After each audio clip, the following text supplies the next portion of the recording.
ఓం శుక్లాం బలధరం విష్ణుం శశివర్ణం చతుర్భుజం ప్రసన్నవదనం ధ్యాయేత్ సర్వవిఘ్నోపశాంతయే. ఓం గురుబ్రహ్మ గురుర్విష్ణుః గురుదేవో మహేశ్వరः గురుసాక్షాత్ పరబ్రహ్మ తస్మై శ్రీ గురవే నమః. ఓం వ్యాసాయ విష్ణురూపాయ వ్యాసరూపాయ విష్ణవే నమో వై బ్రహ్మనిధయే వాసిష్ఠాయ నమో నమః. ఓం నారాయణం నమస్కృత్య నరం చైవ నరోత్తమం దేవీం సరస్వతీం వ్యాసం తతో జయముదీరయేత్. హరి ఓం. ప్రియ భగవద్బంధువులారా, ఆస్తిక మహాశైలారా, విష్ణు పురాణానికి మనం స్వాగతం పలుకుతూ ఆత్మానం రథనం విద్ధి శరీరం రథమేవతు బుద్ధింతు సారథం విద్ధి మనః ప్రగ్రహమేవచ.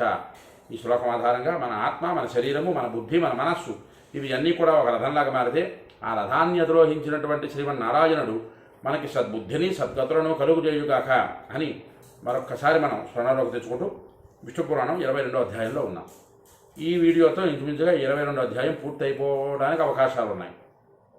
ఇంతవరకు విభూతి వర్ణనం, భగవంతుడు అయినటువంటి శ్రీమన్నారాయణుడు సృష్టి సమయంలో, స్థితి సమయంలో, అలాగే లయ వేళలయందు ఎలాంటి విభూతుల్ని ధరించి ఆయా కార్యక్రమాలను నడిపించారు అని చెప్పుకుంటూ ఆయన స్వరూపము మానవుడి తాలూకా చలనమైనటువంటి చిత్తము దగ్గర నుంచి, అహంకారముల దగ్గర నుంచి, మానవుడికి ఉండేటటువంటి సమస్త కోరికల దగ్గర నుంచి సాకారంగా విష్ణువు మానవుడికి కనిపించాలి అంటే ఏ రూపంలో కనిపించాలి, ఏ ఏ ఆయుధాలతో ఆయన దర్శనమిస్తారు, ఆ ఆయుధాలు వాటిల్లో ఉండేటటువంటి విశేషణాలు ఏమిటి, బుద్ధి అనేటటువంటిది పేడతోవ పట్టకుండా మానవుడి తాలూకు బుద్ధి భగవంతుడి పాదాల దగ్గరికి చేరాలని గత రూపంలో ఆయన స్వీకరించినట్టుగా, ఇలాగా మనకు ఉండేటటువంటి రాజసాహంకారం, తామసాహంకారం ఇవి అన్నీ కూడా ఆయుధాలుగా స్వీకరించినటువంటి శ్రీమన్నారాయణుడు ఇంకా ఎలాంటి మూర్తివంతంగా మనకి దర్శనమిస్తున్నారు అన్నది ఇక్కడ ఈ ఘట్టం చెప్పుకుంటున్నట్టుగా అర్థమవుతున్నారు. ఇక్కడ పరాశరుడు వారు మైత్రేయ మహర్షికి వివరం ఇస్తూ కిందటి శ్లోకం నుంచి మనం చెప్పుకునేటటువంటి ప్రయత్నం చేద్దాం. యా విద్య యా తథా విద్యాయత్ సతు యచ్చా సదవ్యయం తత్సర్వం సర్వభూతేశే మైత్రేయ మధుసూదనే. మధుసూదనుడు అనేటటువంటి ఆయన మధుసూదన అనే పేరుతో ఇక్కడ ప్రారంభం చేస్తూ పరాశరుడు వారు విద్య, అవిద్య, సత్త, అసత్త, అవ్యయం, వ్యయం ఆ సర్వము కూడా సర్వభూతాత్మకుడైనటువంటి మధుసూదన యందు ఉన్నవి. నీకు ఏది కావాలో అది వరం ఇచ్చేటటువంటి రూపంలో ఆయన ఉన్నారు. విద్య కావాలా, విద్య ఆయన చూపుతాడు, ప్రసాదిస్తాడు. అలాగే సమస్తములైనటువంటి వ్యయము అయినటువంటి, వ్యక్తము అయినటువంటిది, అవ్యక్తము అయినటువంటిది, వ్యయమైనటువంటిది, అవ్యయమైనటువంటిది, క్షరమైనటువంటిది, అక్షరమైనటువంటిది, నీకు ఏ వరం కావాలో ఆ వరం ఇవ్వడానికి ఆయన సిద్ధంగా ఉన్నాడు. మనం అడిగి తెలుసుకోవలసినది ఏమిటయ్యా? భగవంతుడి దగ్గర మనకి సద్బుద్ధిని ప్రసాదించు తండ్రి. శంకరస్య చరితాకథామృతం చంద్రశేఖర గుణాన కీర్తనం నీలకంఠ తవ పాదసేవనం శంభవంతు మమ జన్మ జన్మని అని ఒక శ్లోకం. స్వామి, నీ పాదాల సేవ చేసుకునేటటువంటి మహద్భాగ్యం మమ జన్మ జన్మని, నాకు ఎన్ని జన్మలు నువ్వు ఇస్తావో అన్ని జన్మల యందు కూడా నీ పాదాలని పట్టుకుని నీ పాదాల యందు నీ యందు భక్తి తప్పిపోకుండా నీ పాదసేవ చేసుకునేటటువంటి మహద్భాగ్యం ఏ ఉపాధి ఇచ్చినా, ఏ జన్మ ఇచ్చినా సరే జన్మని అన్ని జన్మలలోనూ నాకు ప్రసాదించు అన్నట్టుగా ఆ శ్లోకం అర్థం మనకి ఇక్కడ చెప్తున్నారు. అయితే మనం అడగవలసింది భగవంతుడికి ఏమిటయ్యా అంటే సద్బుద్ధి. స్వామి, సమయాల యందు ఎలాంటి విషయవాసనలకి లోను కాకుండా, లోనుడై కాకుండా ఉండేటట్టుగా నువ్వు నన్ను అనుగ్రహించాలి అని భగవంతుడి దగ్గర మనం కోరుకోవలసినటువంటి ప్రధానమైనటువంటి కోరిక. ఇంకా పరాశరుడు వారు చెబుతూ విష్ణువు తాలూకు అవతారం ఇంకా ఎలా ఉన్నది అని చెప్తే, కళా కాష్ఠ నిమేషాది దినత్వజన హాయనై కాలస్వరూపో భగవానపరో హరిరవ్యయ. కళ, కాష్ఠ, నిమేషము మొన్నగు వాటితో కూడినటువంటి, మనం సమయాన్ని ఈ రోజుల్లో అంటే మనం సెకండ్లని, నిమిషాలని, గంటలని, రోజులని లెక్క వేస్తున్నాం. కానీ పూర్వకాలం అలా కాదు కదా. కళ కాష్ఠ నిమేషాలు. ఇక్కడ ఈ కళా కాష్ఠ అనేటటువంటి దాని దగ్గర పట్టుకున్నట్లయితే ఇంకా కళ అంటే ఎన్ని లిప్తల కాలమని, కనురెప్పపాట్లు ఎన్నని ఇంతకుముందు మనం సృష్టి క్రమంలో కాలస్వరూపం అనేటటువంటి ఘటనలో చెప్పుకున్నాం. ఇక్కడ కళా కాష్ఠ నిమేషం మున్నగ వాటితో కూడుకునేటటువంటి దినము, ఋతువు, ఆయనము, సంవత్సరము వాటితో పాపరహితుడై అవ్యయుడై భగవంతుడు కాలస్వరూపుడై ఉన్నారు. కాలస్వరూపుడై భగవంతుడు ఉన్నాడు. ఎలాంటి కాలము? అన్ని కాలముల యందు ఆయనే ఉన్నారు అని చెబుతూ భోర్లోకో అథ భువర్లోక స్వర్లోకో మునిసత్తమ మహరన్ననస్తవ సత్యం సప్తలోక ఇమే విభు. సప్తలోక ఇమే విభు. భూర్లోక, భువర్లోక, స్వర్లోక, మహరలోక, జనోలోక, తపోలోక, ఆజ్ఞాలోకములు అని ఒక విధంగా మనకు చెప్తున్నారు. కానీ ఇక్కడ ఈ శ్లోకంలో చెప్పింది భూలోకము, భువర్లోకము, స్వర్లోకము, మహర్లోకము, జనోలోకము, తపోలోకము, అలాగే సత్యలోకము అనే ఈ 7 లోకాలలోనూ సర్వవ్యాపకుడై ఉన్న శ్రీహరి అవతారమే 7 లోకముల యందు నిండి నిబిడీకృతమై ఉన్నది అని చెబుతున్నారు. అలాగే లోకాత్మమూర్తి సర్వేషాం పూర్వేషామపి పూర్వజ ఆధార సర్వవిద్యానాం స్వయమేవ హరిస్థిత. లోకస్వరూపమైన ఆకారం కలవాడు, అలాగే సమస్త పూర్వులకు పూర్వజుడు. లోకస్వరూపమైనటువంటి ఆకారం కలవాడు. ఏ సమయాలలో ఎలాంటి దర్శనం భక్తుడు కోరుతున్నాడో ఆ దర్శనం ఇవ్వడానికి ఆ కాలంలో అనుకూలమైనటువంటి మూర్తిగా ఆయన మనకి దర్శనమిస్తారు. లోకస్వరూపమైన ఆకారం కలవాడు, సమస్త పూర్వులకు పూర్వజుడు, అందరికంటే ముందు ఉండేటటువంటి వాడు, అఖిల విద్యలకు ఆధారమైన వాడు, సమస్త విద్యలకు ఆధారం ఆయనే, స్వయంగా శ్రీహరియే అయి ఉన్నాడు అని చెబుతూ దేవమానుషాది పశ్వాది స్వరూపై బహుభిస్థిత తతసర్వేశ్వరోనంతో భూతమూర్తిరమూర్తిమాన్. నిరాకారుడు, సమస్త భూతకారుడై, అనంతుడై, సర్వేశ్వరుడై, దేవతలు, జాగ్రత్తగా ఇక్కడ పట్టుకోండి, మనుష్యులు, పశువులు మున్నగు స్వరూపాలతో ఆయనే ఉంటున్నాడు. భగవంతుడి నుంచి విడివడబడ్డటువంటి ప్రతి ఒక్క ప్రాణి స్వరూపము ఆయనే, విష్ణువుగానే మనకి ఉన్నారు అని చెబుతున్నారు. ఇక్కడ నిర్వికారుడు, ఎలాంటి వికారం లేనటువంటి వాడు, సమస్త భూతకరుడు, సమస్త భూతములను సృష్టించినటువంటి వాడు, నిరాకారుడు, ఎలాంటి ఆకారము లేనటువంటి వాడు అని చెబుతూ సర్వేశ్వరుడై అనంతుడై ఉన్నటువంటి శ్రీ మహావిష్ణువు దేవతలలాగా, మనుష్యులలాగా, సమస్త పశుపక్షాదులలాగా ఆయనే దర్శనమిస్తున్నాడు. ఇదే కదా రుద్రాధ్యాయం చెప్తున్నది. నమో వృక్షేభ్యో హరికేశేభ్య.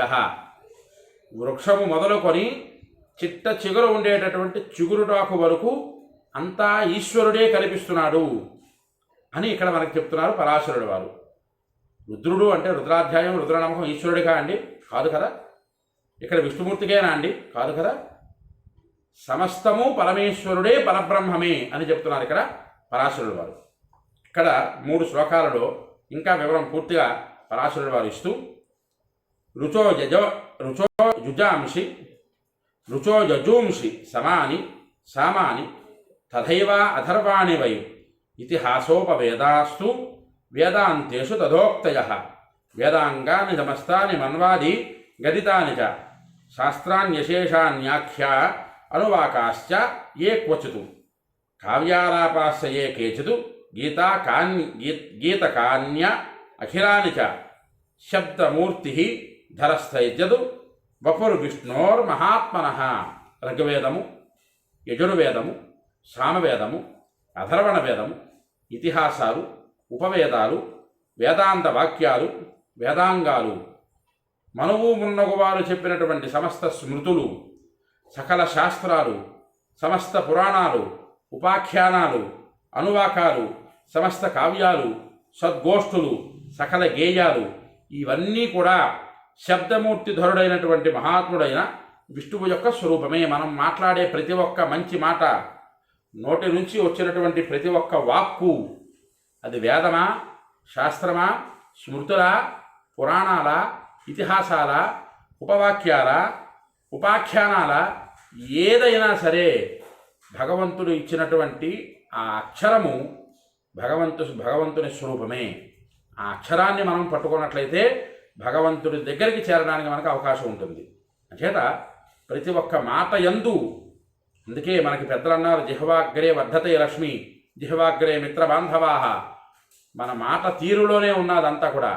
నోరు మంచిదైతే ఊరు మంచిదవుతుందని ఒక సామెత. మన నోటిలోంచి వచ్చినటువంటి పదాలు భగవంతుడు ప్రసాదించినటువంటి వాక్యాలుగా మనం మాట్లాడిన నాడు శ్రీ మహావిష్ణువు తాలూకా సంపూర్ణ కటాక్షం మనకి లభిస్తుంది అని ఇక్కడ చెబుతూ, యానిమూర్తాన్యమూర్తాని యాన్యత్రాన్యత్ర వాక్వచుతు సంతివై వస్తుజాతాని తాని సర్వాణి తద్విపుః. సాకారాలు నిరాకారాలు ఇచ్చట వేరొక చోట ఏవి ఉన్నాయో ఆ సమస్త వస్తు సముదాయాలు అంతా ఈ విష్ణు భగవానుని శరీరమే. మాంస నేత్రాదులతో చూడగలిగేటటువంటి ఒక పాలపుంత, ఆ పాలపుంతని బ్రహ్మాండము. అలాంటి బ్రహ్మాండాలు అనేక కోటి బ్రహ్మాండాలకి విష్ణువే ఆధారభూతుడై ఉన్నాడు అని చెబుతూ, అహం హరి సర్వమిదం జనార్దనో నాణ్యతు తత కారణాకార్యజాతం ఈదృజన్మో ఈదృద్మజో యస్య తస్య భూయో భవోద్భవ గంధర్వ భవంతి అని చెబుతున్నారు. చాలా క్లేశమైనటువంటి శ్లోకం ఇది. నేను శ్రీహరిని, ఇదంతా జనార్దనుడు, కార్యకారణజాతమంతా ఆయన కన్న వేరు కాదు అని ఇటువంటి మనస్సు కలవానికి మళ్ళీ శరీరంలో జనించే రాగద్వేషాలు కానీ హృద్రోగాల వంటివి కానీ ఎన్నడూ కలుగవు అని ఆ పరాశరుల వారు మనందరికీ కూడా ఇక్కడ వచనం ఇస్తున్నారు. పరమాద్భుతమైనటువంటి ఘట్టాలు ఇక్కడ ఆయన పరాశరుల వారు చెప్పేటటువంటిది. చెప్పే నేను, వినే నీవు. ఈ పురాణం వినేవారు, పురాణం చెప్పినవారు, వీరందరూ కూడా విష్ణు స్వరూపాలే అని చెబుతూ, ఈ విష్ణు స్వరూపాలు అని తెలిసినటువంటి ఆ మానవుడికి రాగద్వేషాలు కానీ శరీరంలో వచ్చినటువంటి రాకూడనటువంటి రుగ్మతలు కానీ ఇవి ఏవి కూడా ఆ ఆత్మకి బాధించవు. ఆయన సమస్త శుభకరుడైనటువంటి పరమేశ్వరుణ్ణి చేరగలడు అని పరాశరుడు వారు చెబుతున్నారు.